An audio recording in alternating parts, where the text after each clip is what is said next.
দর্শক seven Rings and let এডিশনে আপনাদের সবাইকে স্বাগতম। সঙ্গে আছি আমি রিয়াদ হাসান। আমাদের আজকের আলোচনার বিষয় জাতিসংঘে বাংলাদেশ এবং সাম্প্রতিক প্রসঙ্গ নিয়ে আজকে আমরা আলোচনা করব। তো দর্শক, আপনি ইচ্ছা করলে আমাদের এসএমএস করার মাধ্যমে জানাতে পারেন, আর সেজন্য আপনার মোবাইলের মেসেজ অপশনে এর লিখে স্পেস আপনার নাম এবং মতামত লিখে পাঠিয়ে দিতে পারেন 16361 এই নাম্বারে। আমি আবার বলছি 16361 এই নাম্বারে যে কোনো মোবাইল থেকে।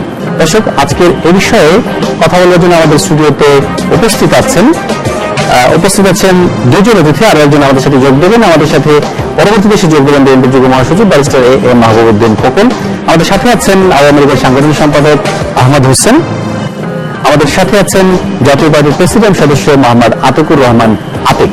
আপনাদের দুজনকে আমাদের স্টুডিওতে স্বাগত জানাচ্ছি। আজকে সমসাময়িক প্রসঙ্গ নিয়ে আজকে আমরা আলোচনা করবো। এর ভিতরে রোহিঙ্গা বিষয়টি তো আলোচনায় স্থান পাবেই, এবং জাতিসংঘে বাংলাদেশের স্পষ্ট অবস্থান তুলে ধরার জন্য মাননীয় প্রধানমন্ত্রী কিন্তু সেখানে অবস্থান করছেন।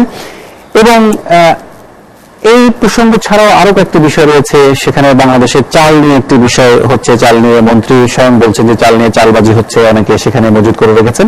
এই বিষয়গুলো নিয়ে আলোচনা করবো, এবং হচ্ছে সরকারের মনিটরিং আছে কি নেই সেই বিষয়ে আলোচনা করবো। এবং আজকে জাতীয় পার্টির পক্ষ থেকে জনাব হোসেন মোহাম্মদ সাহেব বলেছেন যে মুসলিম বিশ্ব যেভাবে এই রোহিঙ্গা ইস্যুতে এগিয়ে আসবার কথা ছিল, সেই বিষয়ে কিন্তু স্পষ্ট কোনো তাদের নির্দেশনা এবং তাদের এগিয়ে আসার যে তথ্য প্রমাণ সেটা কিন্তু নেই, এবং এ কারণে বাংলাদেশের উপর চাপ বাড়ছে।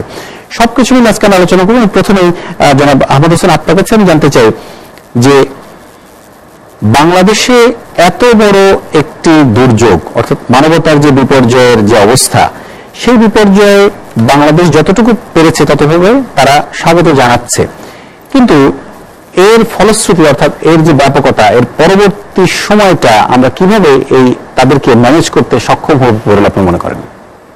ধন্যবাদ আপনাকে। রোহিঙ্গা ইস্যু এটা তো এখন জাতীয় ইস্যু নয়, এটা আন্তর্জাতিক একটি সমস্যা।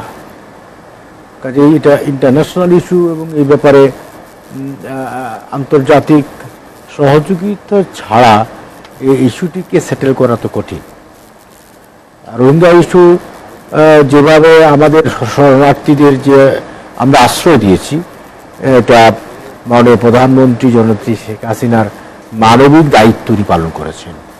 সেই জন্য কিন্তু তাকে বলা হচ্ছে যে মানবতার মা।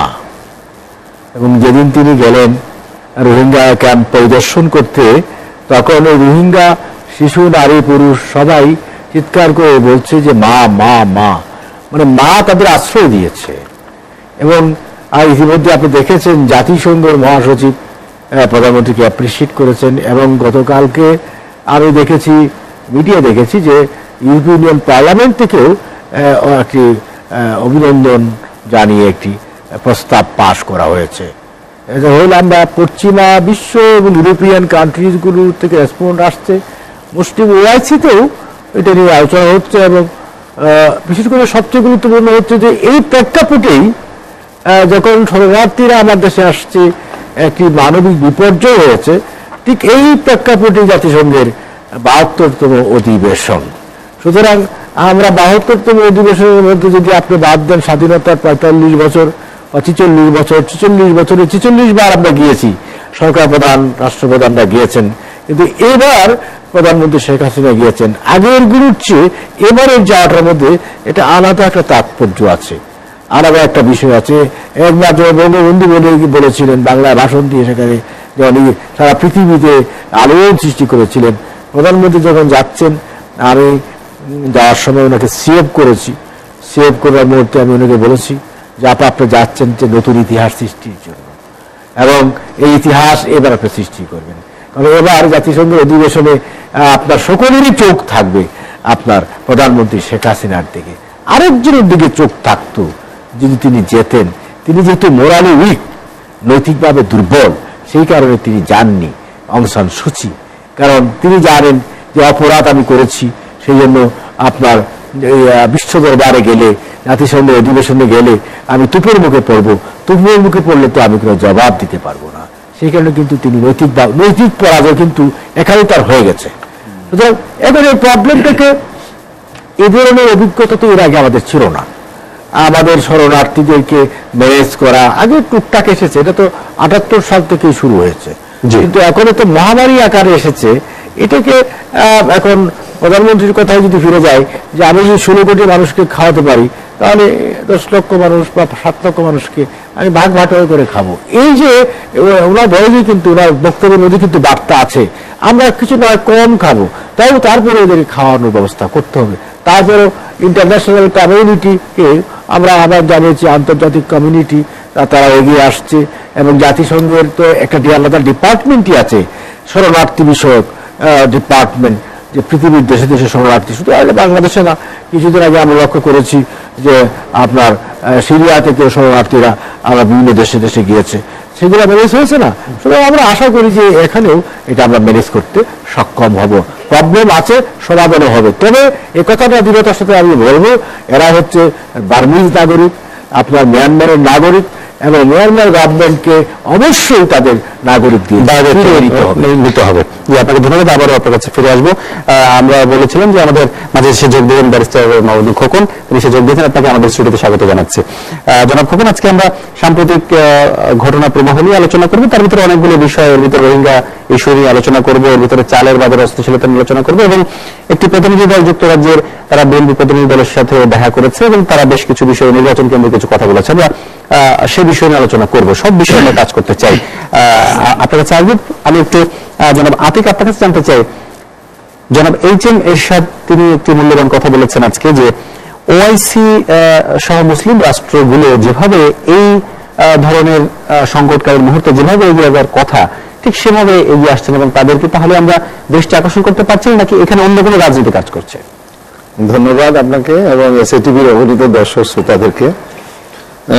দেখেন, বিষয়টি আমাদের জনাব আহমদ হোসেন সাহেব বলেছেন যথার্থ, যে এই রোহিঙ্গা ইস্যুটি এখন শুধু বাংলাদেশের মধ্যে যে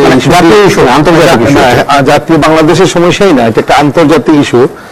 এবং সেই ক্ষেত্রে আজকে যেমন জাতীয় সংঘে সাধারণ অধিবেশনে এই নিয়ে আলোচনা হবে, আমাদের দেশের মাননীয় প্রধানমন্ত্রী তিনি গিয়েছেন, তিনি এইটার একটা ক্রাইসিসকে সামনে রেখে উনি উপস্থাপন করবেন, বক্তব্য দেবেন বিশ্ব নেতৃবৃন্দের কাছে।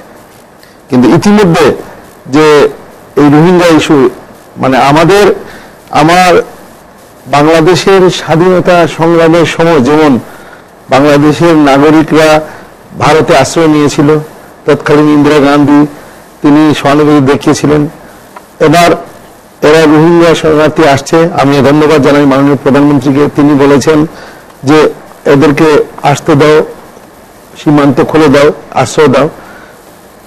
আজকে আন্তর্জাতিকভাবে বলা হচ্ছে যে প্রায় 4 লক্ষের উপরে শরণার্থী আছে। একদিনে আপনার উখিয়া দিয়ে 20,000 শরণার্থী প্রবেশ করেছে।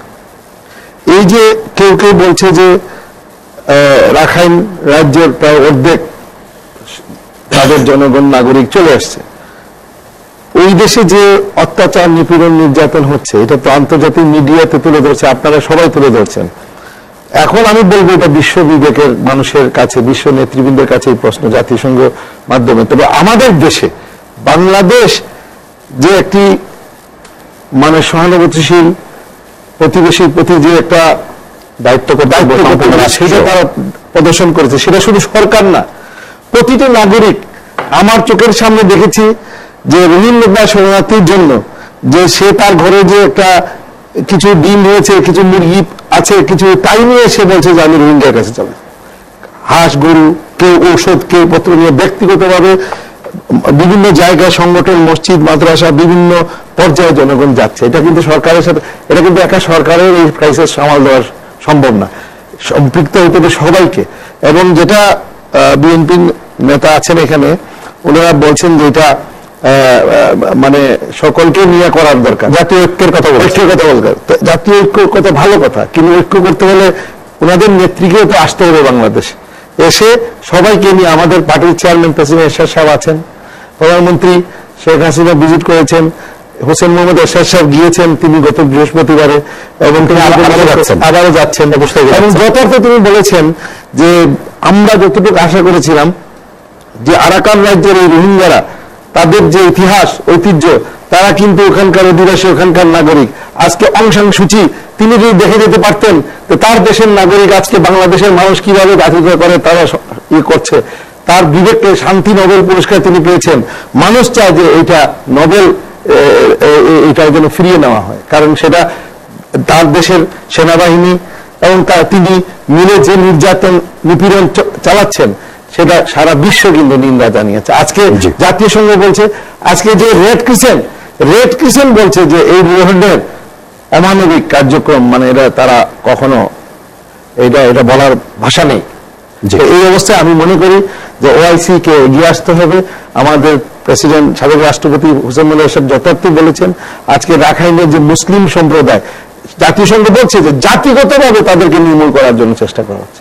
আজকে তারা মুসলমান বলেই আজকে তাদেরকে এইভাবে নিপীড়ন করা হচ্ছে। আজকে আমি বলবো যে একটা যুবককে দেখলেই গুলি করা হচ্ছে সেখানে।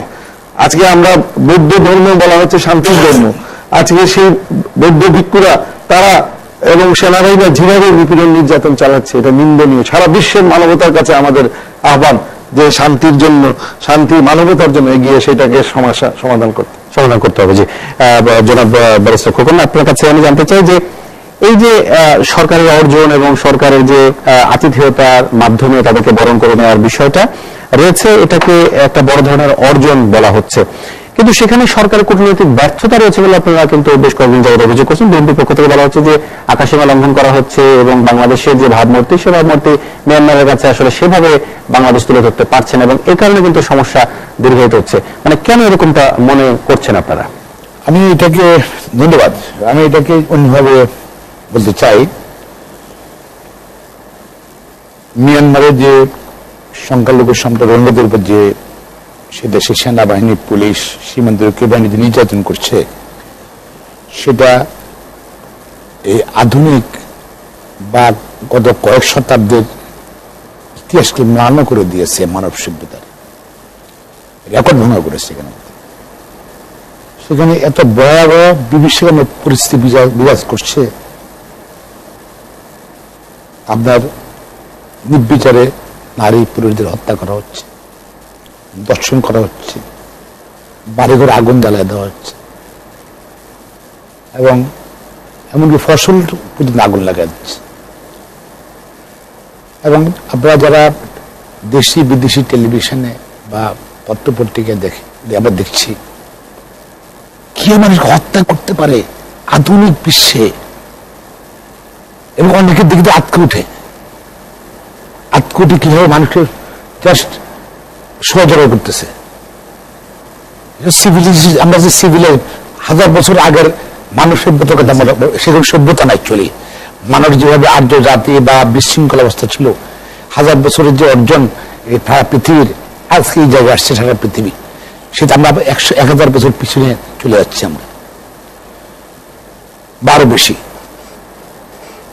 মানে আদিম যুগে চলে যাচ্ছি আমরা, সেই বর্বর যুগে। আর যে জায়গাতে আসছি আমরা এখানের মধ্যে, এটা আসলে জাতীয় সমস্যা। অনেকে এটাকে তুলনা করেন যে আমাদের স্বাধীনতা হল 71 সালের সাথে। আমি 71 সালের সঙ্গে তুলনা করবো না, কারণ 71 সালে আমাদের পক্ষে, আমরা বাংলাদেশের মানুষ যুদ্ধ করেছি, স্বাধীনতা চেয়েছি, ভারত আমাদের পক্ষে ছিল। রাশিয়ার মতো একটা শক্তিশালী দেশ আমাদের পক্ষে ছিল। আজকে কিন্তু কেউ নাই আমাদের সঙ্গে। আজকে চীন আমাদের বিরুদ্ধে, তাদের পক্ষে। আজকে রাশিয়া তাদের পক্ষে, ভারতের অবস্থানও তাদের পক্ষে।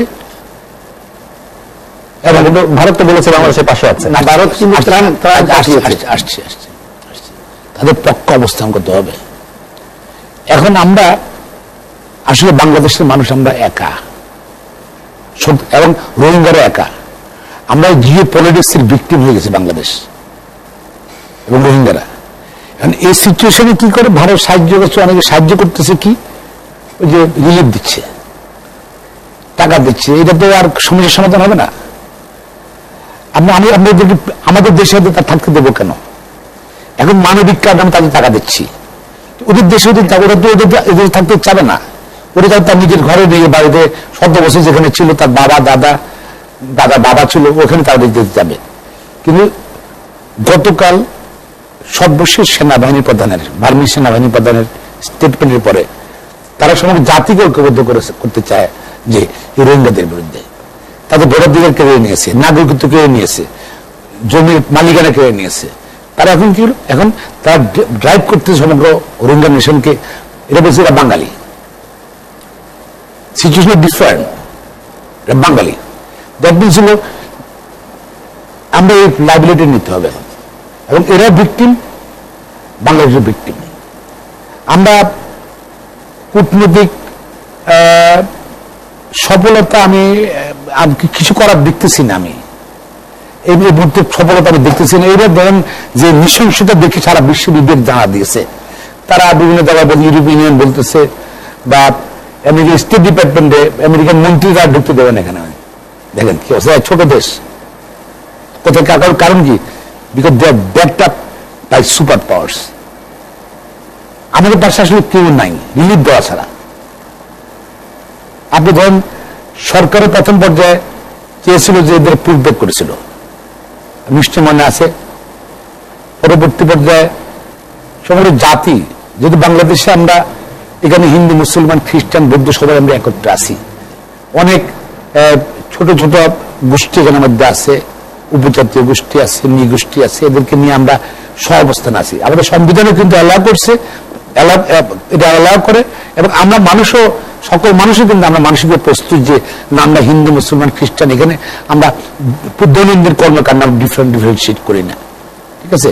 এই জন্য বাংলাদেশের আমি মনে করি বাংলাদেশে 100% মানুষ চায় যে এই নৃশংসতা হচ্ছে এই জাতিকে যেন আমরা তাকে জায়গা দিই, মানবিকভাবে জায়গা দিই। এই জন্যই মূলত অ্যাকচুয়ালি পাবলিক প্রেসার ছিল। আর মনে আছে বোধ হয় আমাদের বিএনপি চেয়ারপারসন বেগম খালেদা প্রথম যদি পুশব্যাক করছিল, বেগম খালেদা প্রথম রিয়েলাইজ করছিলেন যে এদেরকে তো মেরে ফেলতেছে, শেষ করে ফেলতেছে, মানবিক কারণে এদেরকে বাংলাদেশে জায়গা দেওয়া উচিত। সরকারের কাছে আবেদন জানাইছে, এবং তার পরবর্তী পর্যায়ে জনমত, এবং সেটা আছে, বক্তব্য আছে, প্লাস সরকার যে কোনো রাষ্ট্র পরিচালনা করে জনমত কি চায় অবশ্যই সেদিকে তাকাইছে সরকার। জনমত দেখে এদের পক্ষে সরকার জায়গা দিয়েছে।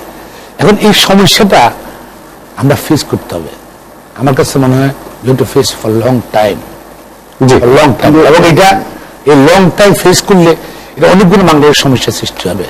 প্রথমে এদেরকে কি হবে, আগের জায়গায় ফিরে নেওয়া, প্লাস এরা তো প্রতিহিংসা আরবেদের মধ্যে, এরা প্রতিহিংসা আবার এদেরকে এরা আবার অর্গানাইজড ওখানে অ্যাটাক করতে যেতে পারে। এটা হইতে পারে, এত লোক আমরা রাখবো কোথায়? কক্সবাজার পুরো এলাকাটাই কয়েকটা উপজেলা হয়ে গেছে, এখন রোহিঙ্গা দূষিত এলাকা হয়ে গেছে। হ্যাঁ, এবং তারা ছড়িয়ে ছিটিয়ে, এবং তারা কিন্তু এখন যে জিনিসটা তারা স্প্রেড আউট হয়ে যায় যদি, তাহলে আরো সমস্যা হয়ে যায় আমাদের। যে তাদেরকে একত্র রাখার দরকার। আর এই জন্য আমার মনে হয় যেটা সরকার একা পারে বলে আপাতত মনে করছে, সরকার যে ধরে করতেছে একা আমি মনে করি না, কারণ এটা রং টাইম সমস্যা। এই জন্য মানে প্রধানমন্ত্রী ভিতরে যাওয়ার আগে, জাতিসংঘে যাওয়ার আগে আমার মনে হয় যে উনি ভালো করতেন যদি সকল রাজনৈতিক দলের নেতৃবৃন্দকে যদি বসতে আলোচনা করতেন, যেটা উনি চিকিৎসারত আছেন, বিএনপির প্রতিনিধি থাকতো, সেটা কোনো সমস্যা নাই। আমরা ন্যাশনাল ক্রাইসিস, ক্রাইসিস এখানে বিএনপি ক্রাইসিস না, ন্যাশনাল ক্রাইসিস। আমাদের ছোট্ট একটা বিরতি, ফিরবো খুব শিগগিরই, আমাদের সঙ্গে থাকবে। দর্শক দেখছেন সিটিভি রাতের আয়োজন 7 ব্যাংক সিমেন্ট লেট এডিশন। আমরা আবারও ফিরছি আমাদের আলোচনায়। জনাব আহমদ হোসেন, আপনার কাছে আসতে চাই, যেহেতু ব্যারিস্টার খোকন থেকে বলছিলেন যে এই ইস্যুটা আসলে জাতীয় সমস্যা, এখানে সব দলের অংশগ্রহণ, জাতীয় ঐক্যের যে কথা, যে তাদের দলের মহাসচিব মির্জা ফখরুল ইসলাম আলমগীর যেটা বলেছেন সেটি বলছেন, তা আপনারা এটা নিয়ে কিছু কি ভাবছেন কিনা? এই রোহিঙ্গা ইস্যু নিয়ে ডোমেস্টিক পলিটিক্স করাটা এটা বিএনপি একটা মজ্জাগত অভ্যাসের মধ্যে পড়ে আর কি। এটা ডোমেস্টিক পলিটিক্স করছেন তারা, কারণ জাতীয় ঐক্য আমি বললাম, কিন্তু আন্তর্জাতিক ঐক্যের যেখানে ডাক দিলাম, আন্তর্জাতিক ঐক্য ছাড়া এই প্রবলেমটা সলভ করা যাবে না। বিএনপি আসলে ঐক্য, বিএনপি কি দিতে পারবে? বিএনপি চাল দিতে পারবে, টাকা দিতে পারবে, খাওয়াতে পারবে, সুতরাং জাতীয় অবস্থান থেকে কন্টিনিউ করতে হবে। জাতীয় ঐক্যমত্যের এটা সংজ্ঞাটা কি? এটা সংজ্ঞাই তো আমরা বুঝতে পারছি না। তারা এই ঐক্য পলিটিক্সের ঐক্য, এখানে ঐক্য, আমরা আগুন লেগেছে না, আগুন থামাবো না, আমাদের সাথে কথা বলবো, কোনটা বেশি জরুরি, কোনটা বেশি প্রায়োরিটি দেবো? আপনার বাড়িতে আগুন লেগেছে, আমার দায়িত্ব হচ্ছে প্রথম আগুনটা থামানো, না ওরা সবাই পরামর্শ করবো কিভাবে আগুন থামানো যায়, থামাই 3 দিন 4 দিন 5 দিন সব চলে গেল, বাস পুরো ছাই হয়ে গেল, এটা তো করা যাবে না। আর একটি প্রশ্ন হলো যে তিনি বললেন তাদের নেত্রী খুব মানবিক দায়িত্ববান করেছেন লন্ডন থেকে বসে।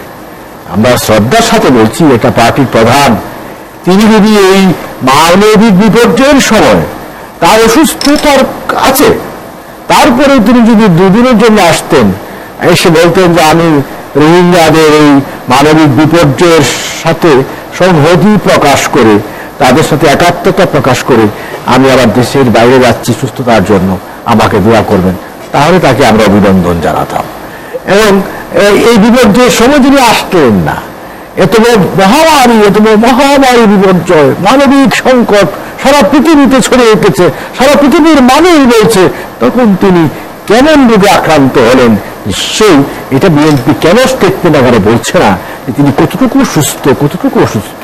তিনি যদি এত বেশি অসুস্থ হয়ে থাকেন, এটাও পিপুলকে জানানো উচিত। আমরা দোয়া তো করতে পারি যে না উনি সুস্থ হয়ে উঠুন, সুস্থ হয়ে উঠুন, মানুষের দোয়াই তো মানুষ ভালো হয়, সুতরাং সুস্থ হয়ে ফিরে আসুন। বিএনপিটা হাইট করছে ওনার রোগ কি হলো, চোখের রোগ, সুতরাং আমাদের বিএনপিরা আওয়ামী লীগের নাম শুনলে কেঁপে ওঠে।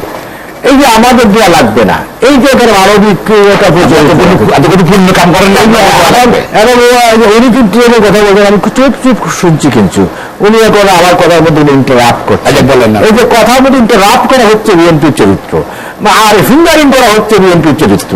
এই ফিঙ্গারিং করতে করতে এখন নিজের ফিঙ্গারই তো নাই, সেই কথাটা কি তারা বুঝতে পেরেছেন?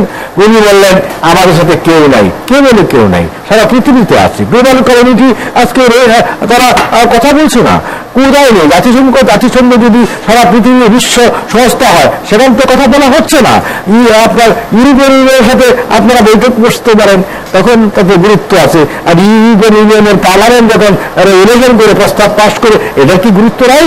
জাতিসংঘের আপনার 72তম অধিবেশন হচ্ছে, সেখানে বক্তৃতা হবে এই রোহিঙ্গা ইস্যুতে, এটার কি গুরুত্ব নাই?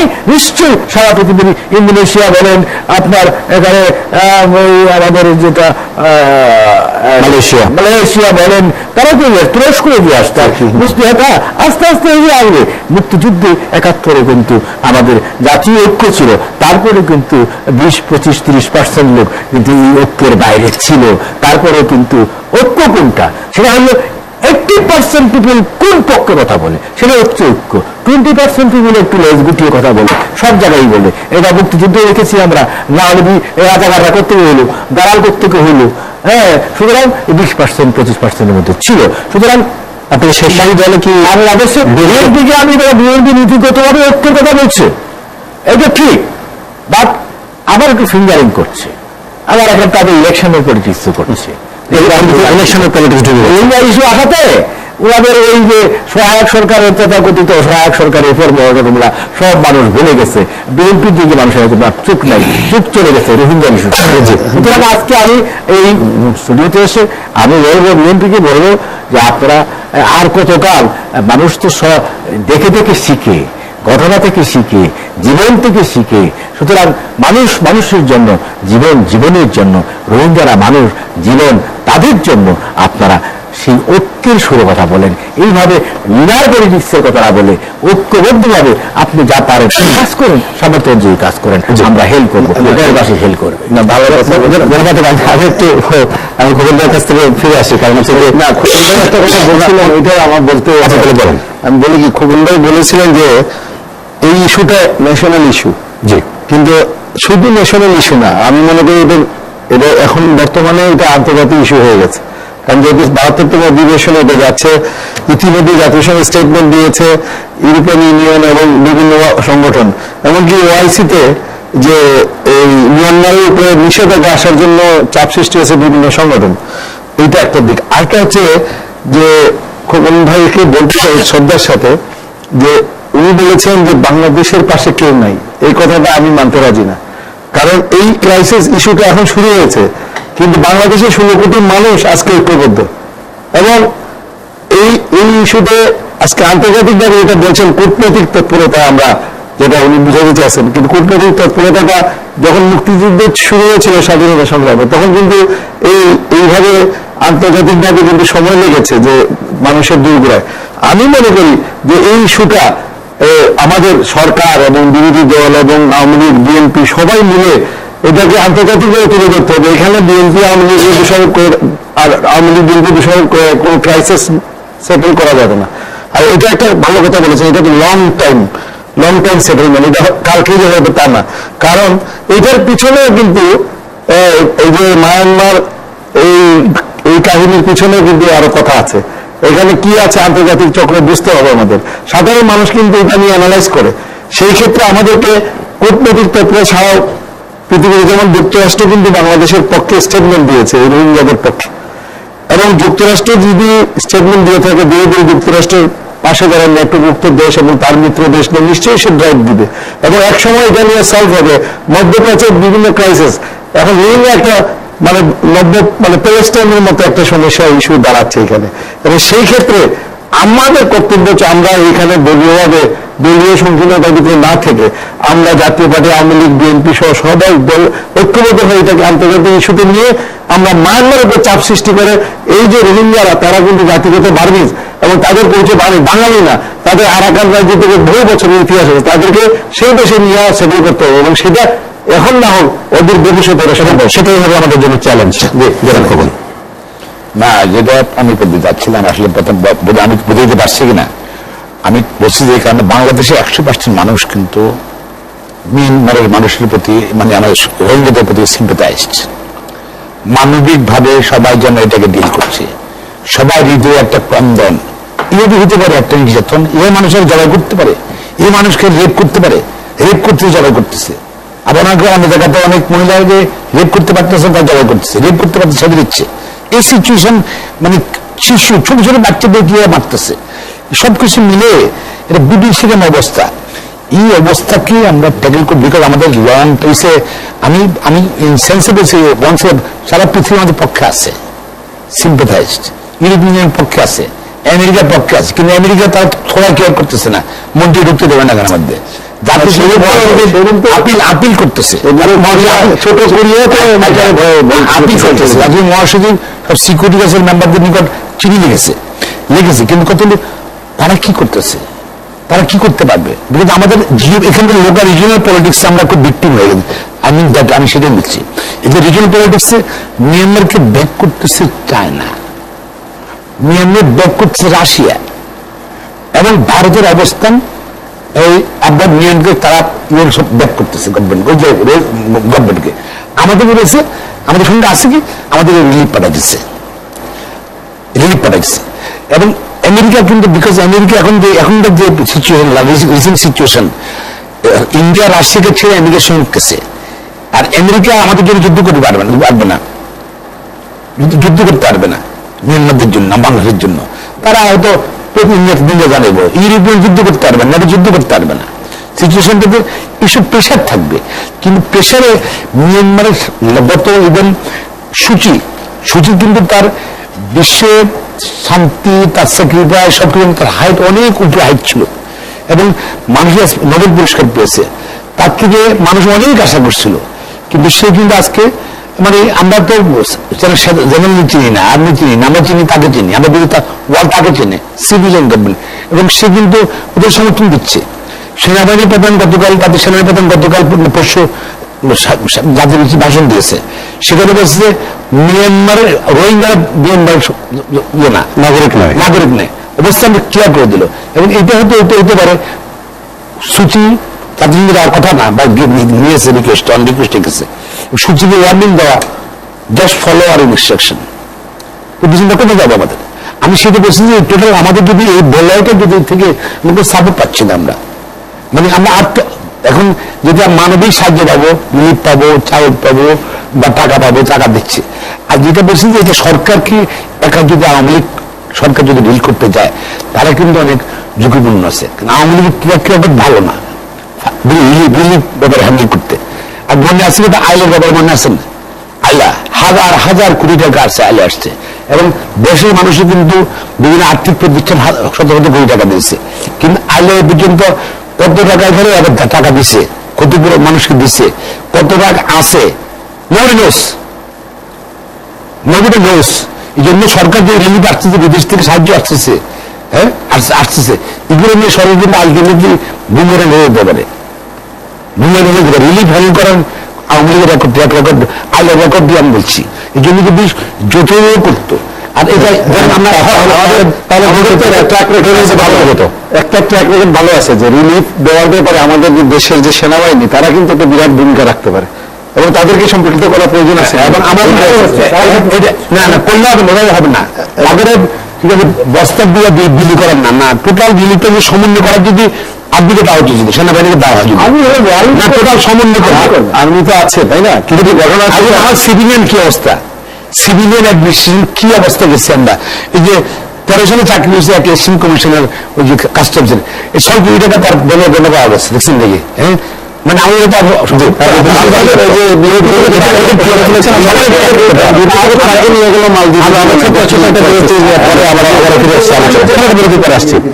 দর্শক ছোট একটা বিরতি খুব শীঘ্রই আমাদের সঙ্গে থাকবে। সুপ্রিয় দর্শক, দেখছেন টিভি রাতের আয়োজন 7 ব্যাংক সিমেন্ট লেট এডিশন। আমরা আবারও ফিরছি আমাদের আলোচনায় যাবো, তার আগে আপনাদের পাঠানো কয়েকটি কমেন্টস পড়তে চাই। সুশীল দেওয়ান আপনি লিখেছেন লালমনিরহাট থেকে, বলেছেন যে রোহিঙ্গা নিপীড়ন ছাড়াও বাংলাদেশের ভিতরে অনেক নিপীড়ন হচ্ছে, সে বিষয়ে কেন সবাই সোচ্চার হচ্ছে না। এরপরে লিখেছেন সোহাগ, শিশু শ্রম নিরোধ করি, নিরাপদ আগামী গড়ি, যেসব শিশু মিয়ানমার থেকে এখানে আসছে তাদের সাথে বাংলাদেশি শিশুদের কিভাবে একসাথে রাখা সম্ভব হবে একটু বলবেন। হ্যালো স্যার, ম্যাডাম, আপনি নাম লেখেননি। আপনি বলেছেন যে বাংলাদেশে যেভাবে চালের দাম বাড়ছে তাতে আগামীতে আমরা কি রোহিঙ্গাদের মতো এরকম খাদ্য কষ্টে থাকবো কি না, এটা জিজ্ঞেস করেছে আওয়ামী লীগের নেতার কাছে। এরপরে লিখেছেন তুহিন, আপনি বলেছেন জামালপুর থেকে, বলছেন যে চালের দামে যেভাবে ঊর্ধ্বগতি হচ্ছে তাতে আমরা রোহিঙ্গাদের দিকে কতটুকু নজর দিতে সক্ষম হব বলে মনে করেন। আপনাদের সবাইকে ধন্যবাদ। আমরা যাচ্ছি আলোচনায়। জনাব আতিকুর রহমান আতিক, যে যারা আপনাকে এই যে মেসেজগুলো দিয়েছে ধন্যবাদ, তারা গুরুত্বপূর্ণ কথা বলেছেন। তো চালের দামের বিষয়টা যাওয়ার আগে আমি বলতে চাই যে রোহিঙ্গা বিষয়ে শেষ কথা হচ্ছে যে এখানে যে লক্ষ লক্ষ মানে আসছে নির্যাতিত যারা, তাদের আশ্রয় দেওয়াটা আমাদের মানবতা, এটা অবশ্যই ঠিক আছে, কিন্তু তাদেরকে একদিন তাদের দেশে ফিরিয়ে দিতে হবে। এটাকে আন্তর্জাতিকভাবে আমাদেরকে সেইভাবে কূটনৈতিক কৌশল করে আগাইতে হবে। আর বর্তমানে যে বিভিন্ন শিশু তারা হয়তো চিকিৎসা বা টিকা বা এগুলো দরকার, এগুলোকে সামনে রোগী বিভিন্ন আছে তাদের চিকিৎসা, এবং বিশেষ করে কিছু রোহিঙ্গারা আছে তারা এখান থেকে বিভিন্ন দেশের অন্যান্য অঞ্চলে চলে যাচ্ছে, এইসব বিষয়গুলো রাখতে হবে মাথায়। তবে হ্যাঁ, ইন লং টার্ম এত লক্ষ 10 লক্ষ ছড়িয়ে যেতে পারে এদেরকে নিয়ে আমাদের সেই আওয়ামী লীগ, বিএনপি, জাতীয় পার্টি আমরা জাতীয় ঐক্য করে বলি, আর যেভাবে বলি কূটনৈতিক ভাবেই আমরা আগাইতে হবে। সারা বিশ্বের কাছে এই জায়গায় আমাদের কূটনৈতিক ভাবে বিজয় লাভ করতে হবে। আজকে যেমন আমেরিকা, নেটো, ইউরোপিয়ান ইউনিয়ন আমাদের পক্ষে, আগামীতে হয়তো বা যেমন এই বিষয়টা নিয়ে যেমন জাতীয় সঙ্গে আলোচনা হচ্ছে এবং এটা অবশ্যই সারা বিশ্বে যাবে। তবে আমি মনে করি মিডিয়ার একটা বিরাট ভূমিকা এখানে আপনারা যে ভূমিকা করছেন। আচ্ছা, আরেকটি কথা বলতে চাই, হ্যাঁ আমি একটু, সেটা হচ্ছে এই চালের দামের ব্যাপারে আমি একটা কথা বলতে ভুলে গেছি। কিছু কিছু সংগঠন আছে তথাকথিত সংগঠন, এরা দেখা যায় মস্কোতে বৃষ্টি হলে ঢাকায় ছাতা ধরে, চীনে বৃষ্টি হলে এরা পিকিং এর ছাতা ধরে, তারা ওয়াশিংটনে বৃষ্টি হলে ছাতা ধরে, এবং তারা মানবতা বুথ দেখায় এই বিষয়ে। কিন্তু এখন তাদেরকে দেখছি না রাস্তায়। সেই দুইপুর সংগঠনগুলো এখন কোথায় গেল, যারা মানবতাবাদী সংগঠন হিসেবে নিজেদের পরিচয় দিয়ে এই তথাকথিত একেবারে বুদ্ধিজীবী এবং মানবতাবাদী বলে ফাটিয়ে দেয়, তাদেরকে আগে আসা দরকার। আর বিশেষ করে চালের বিষয়টা যে বলেছেন, আজকে দেখেন গরিবের যে চাল দাম 50 টাকা কেজি, ভালো চাল 70 টাকা কেজি, এইভাবে তো মানুষ এই ক্রয় ক্ষমতার বাইরে চলে যাচ্ছে। এখন সরকারকে এখন এই বিষয়ে গুরুত্ব দিতে হবে, কারণ রোহিঙ্গাদেরকেও খাওয়াতে হবে, তারা আমাদের অতিথি, আমাদের দেশের মানুষও তো খেতে হবে। এবং এটার জন্য আমরা ভালো বলতে পারবেন আমাদের আহমদ ভাই, আওয়ামী লীগের সরকারের লোক, আমরা অবশ্য আছি, আমরা চলে যাচ্ছি সরাসরি আপনি বলতে পারবেন। আহমদ হোসেন, আমরা একদম শেষ প্রান্তে চলে আসছেন। আপনার এখানে তো কিছু কথা ছিল, এই যে কূটনীতি কিন্তু সরবে চলে না, নীরবে চলে। আমি একটি বক্তব্য একমত যে রিজিওনাল পলিটিক্স একটা আছে এখানে। মিয়ানমারের ডেভেলপমেন্ট পার্টনার চীন আজকে থেকে নয়, দীর্ঘদিন যাবৎ মিয়ানমারের ডেভেলপমেন্ট পার্টনার। আর এখানে ভারতের বিনিয়োগ আছে। এখন মিয়ানমার গভর্নমেন্ট একটা পলিসি নিয়েছে যে বিনিয়োগের ক্ষেত্রে চীন, ভারত বা রাশিয়ার বিনিয়োগের ক্ষেত্রে শর্তমুক্ত সব সহজ করে ফেলাইছে। খুব ইজিলি তারা এখানে ইনভেস্ট করতে পারবে। বাণিজ্যিক একটা রিলেশন এখানে তো আছেই। তারপরেও কূটনীতি যে আছে না, আমাদের নীরব কূটনীতি চলছে না। নীরব কূটনীতি না চললে সুষমা স্বরাজ পররাষ্ট্রমন্ত্রী on behalf of Indian government how she spoke আবার phone with honourable prime minister, এটা কি ডিপ্লোমেটিক সাকসেস নয় আমাদের? কাজেই সাকসেসটা তো দৃশ্যমান হবে। আপনার ইন্দিরা গান্ধী কিন্তু ডিপ্লোমেটিক্যালি সারা পৃথিবীকে ঐক্যবদ্ধ করেছিল আলাদা পক্ষে। সাকসেস এসেছে 16 ডিসেম্বর। সুতরাং যেদিন এই ইস্যুটা টোটাল চূড়ান্ত সেটেল হবে সেদিনই হবে আমাদের কতটুকু সফল হয়েছে। এক, চাল, এটা আমাদের দেশে চালের একটা প্রবলেম। চাল কখনো নিম্নগতি হয়, ঊর্ধ্বগতি হয়। চাল তো স্ট্যাবিলিটি ছিল। আপনার হাওড়ে বন্যা হওয়ার কারণে আমাদের বিপর্যয় হয়েছে, এখানে খাদ্যের ক্রাইসিসটা ওখানে হয়েছে। এটা তো আর আমাদের ম্যানমেড ক্রাইসিস না। সুতরাং তারপরেও মানুষ কিন্তু না খেয়ে নেই, মানুষ কিন্তু অনাহারে নেই, মানুষ কিন্তু ভূমুক্ষ নয়, মানুষ কিন্তু না খেয়ে কেউ মারা যাচ্ছে না। এবং আজকে ওএমএস চালু করা হয়েছে 32 টাকা কেজি। আমি পত্রিকা দেখলাম এই চাল কেউ কিনতে চাচ্ছে না। এই যে সিন্ডিকেটের কথা বলা হচ্ছে, সিন্ডিকেট করতেছে, সিন্ডিকেটের শব্দ আমরা ছোটবেলা থেকে সিন্ডিকেটের শব্দ শুনছি। আপনারা যখন ক্ষমতায় ছিলেন, জাফর সাহেব মারা গেছে, আল্লাহ তারা ব্যবস্থা রসিম করুক, তার নাম শুনছি আমরা। কোন যুগে ছিল না? হ্যাঁ, সব যুগে এত সব আপনার ভালো বলা রসম্পন্ন কথা, চমক চমক কথা সব সর্বযুগে ছিল। কাজেই আমাদের এই কিন্তু এটাই বলছেন গ্রেফতার করছেন দুজনকে সিন্ডিকেট তো হবেই। দুর্নীতিবাদ যারা, সিন্ডিকেট যারা, আমাদের সোসাইটিটা কি একেবারে সরিয়ে মানুষ নাকি এখানে সব ফেরেস্তা না। এই সমাজটা তো সব ধরনের মানুষ আছে, হরেক রকমের মান এখানে আছে, হরেক রকমের মান এখানে আছে। আপনি বুঝেন না? আপনার পার্টিতে হরেক রকমের মান আছে, আমার পার্টিতে সবকিছু মিলে। শেষ কথা হলো যে আমরা গভর্নমেন্ট পজিটিভ রোল প্লে করছে কিনা, গভর্নমেন্ট দুর্নীতিবাজদেরকে গ্রেফতার করছে কিনা, গভর্নমেন্ট সেখানে শক্ত অবস্থানে আছে কিনা, গভর্নমেন্ট খাদ্য ঘাটতি পূরণের জন্য বাহির থেকে খাদ্য আনছে কিনা, সেটা আপনাকে দেখতে হবে। আমরা 1 লক্ষ টন খাদ্য আমরা বাহির থেকে অলরেডি আনার ব্যবস্থা করেছি। আশা করি কিছুদিন আমরা যদি 16 কোটি ভাত খাইতে পারি, আমরা মিষ্টি কিছু কিছু আমরা মিষ্টি করে রেখে দিলাম হাড়িতে 10 লাখের জন্য, তাতে কি ক্ষতি হলে? এটা একটা আন্তরিকতা, এটা তো ভালোবাসা। কিছু নাই, সময় স্বল্পতার কারণে আসলে আর আমাদের সব বললেন যে ভালো কথা, চালের কথা কেউ খেয়ে নেই। আসলে আপনারা তো আওয়ামী লীগের নেতা, তো সরকারি দলের নেতা, পাওয়ার ইন পার্টি ইন পাওয়ার। আপনাদের তো কোনো নাই এখানে। আপনারা যারা আছেন আওয়ামী লীগ করেন, যুবলীগ ছাত্রলীগ করেন, তারা টাকার অভাব নাই, হ্যাঁ, এবং চালের খাওয়ার অভাব নেই। আজকে তাদের স্বল্প আর মানের গুণা, তার জন্য 60 টাকা 70 টাকা চাউল কিনা অনেক কষ্টসাধ্য, অনেক কষ্টসাধ্য। আর আপনাদের ইলেকশন কনফারেন্স ছিল, বলে গেছেন বোধহয় 10 টাকা চাউল দেবে আওয়ামী লীগ নির্বাচন ক্ষমতা আসলে। সেগুলো সব 60-70 টাকা খাওয়াচ্ছেন আপনারা। এটা ঠিক নেই। আসলে পুরোপুরি আপনারা মার্কেট ম্যানেজমেন্ট করতে ব্যর্থ হয়েছেন। আপনার আজ অ্যাসেসমেন্ট করতে হবে আপনার কত চাল লাগবে, লোকালি কত আপনার হবে, উৎপন্ন হবে, বিদেশ থেকে আপনার আমদানি করে আনবেন, সেটা আপনার ম্যানেজমেন্ট করতে ব্যর্থ হয়েছে। সরকারের ব্যর্থতা এটা পুরোপুরি। এবং এর জন্য আমার মনে হয় যে এটা সরকারের ব্যর্থতা স্বীকার করা উচিত। এখন প্যানিক সৃষ্টি হবে, ব্যবসাকে অ্যারেস্ট করবেন আপনি, আরো প্যানিক সৃষ্টি হবে, আরো দাম বাড়বে, ব্যবসা করবে না, কি করবেন আপনি? চাল ইনপুট করবে না, কি করবেন আপনি? এইসব প্যানিক সৃষ্টি না করে জাতির কাছে সরি বলেন, এবং এই ব্যাপারে আপনার যে দায়িত্ব দায়িত্ব ছিল তার সঙ্গে ছেড়ে দেওয়া উচিত আমি মনে করি। আর যেটা হলো আমি যেটা বলছি, আজকে দেখো ডলার দাম বেড়ে গেছে মাত্র 8-10 দিনে, ডলার পাউন্ডের দাম বেড়ে গেছে, 7-8 টাকা বেড়ে গেছে পাউন্ডের দাম। হ্যাঁ, এবং যেখানে আমাদের কত ক্রাইসিস আমরা যাচ্ছি আস্তে আস্তে, একটি জরুরি ক্রাইসিস।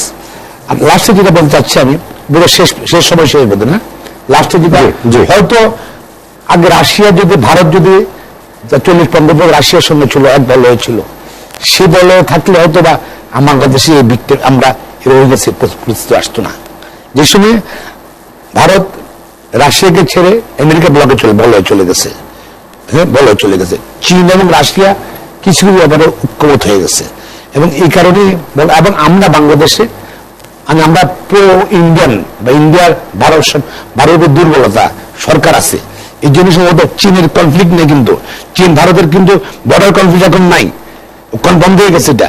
এখন ওখানে ব্যাটলফিল্ড যেখানে ছিল, আজকে ব্যাটলফিল্ড হয়ে গেছে বাংলাদেশে, ডিপ্লোম্যাটিক ব্যাটলফিল্ড হয়ে বাংলাদেশে। বাংলাদেশে রোহিঙ্গারা ভিকটিম আবার নিচ্ছে বাংলাদেশ ভিকটিম হয়ে গেছে। এই জন্য আমি মনে করি এই ক্রাইসিস হ্যান্ডেল করতে হলে অনলি ওয়ান ওয়ে যে whole nation should be united, because জাতি ইউনাইটেড আছে, জাতি সমগ্র জাতি সাধারণ মানুষ ইউনাইটেড আছে এই ব্যাপারে। হ্যাঁ, কিন্তু আওয়ামী লীগ চায় না কারো শেয়ার দিতে, কিন্তু একা করবেন তো, একা পথ চলতে আওয়ামী লীগের কিন্তু এই ক্রাইসিস হ্যান্ডেল করতে অনেক বাধা আছে, অনেক সমস্যা আছে।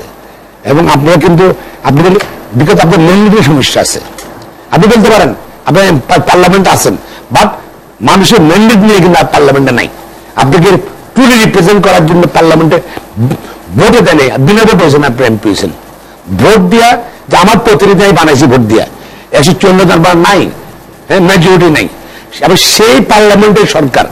সুতরাং আপনার ম্যান্ডেট সমস্যার কারণে গিয়া আপনারা একা পারবেন না এটা। এবং পিপলস এই জন্য সকল রাজনৈতিক দলকে একত্রিত নিয়ে কি আছে, আপনার সেকেন্ড ওয়ারের সময় মুসলিম চার্চিল একত্র করছিল হোল নেশনকে। হ্যাঁ, আজকে আমাদের এই ক্রাইসিসটা দিনের মধ্যে হইতে পারে, এবং এটা আমাদের ট্যাকেল করতে হবে। এটা আজকে আপনি আছেন, কালকে উনি থাকবে, আরো দিন থাকবে, আমাদের খেয়াল আসলে স্বল্পতার আর সময় দিতে পারছি, সবাই মিলে হবে আসলে এই সমস্যাটার সমাধান করতে হবে। আপনাদের দুজনকে আমাদের স্টুডিও বেশি সময় দেওয়ার জন্য ধন্যবাদ জানাচ্ছি। সুপ্রিয় দর্শক, বৌদ্ধ ধর্মের পঞ্চশীল রয়েছে, আর সেই পঞ্চশীলের প্রথম শীলটি হচ্ছে জীবে দয়া দেখানো এবং জীব হত্যা থেকে বিরত রাখা এবং নিজেও বিরত থাকা। সেখানে মানুষ তো দূরের কথা, একটি কীট পতঙ্গকেও হত্যার কথা বলা হয়নি। তাহলে রোহিঙ্গাদের উপর যে নির্যাতন চলছে সেটি কি ধর্মের দোহাই, নাকি মানবতার প্রশ্ন, নাকি অন্য কোনো ভূ রাজনৈতিক প্রশ্ন? সেটি এখন গভীরভাবে চিন্তার সময় এসেছে। দর্শক জানিয়ে রাখেন, লেট এডিশন পুনঃপ্রচার হয় সকাল 9টায়। আজ এ পর্যন্তই। সবাই ভালো থাকবেন, সুস্থ থাকবেন, এসএটিভির সঙ্গেই থাকবেন, মানবতার পক্ষে থাকবেন।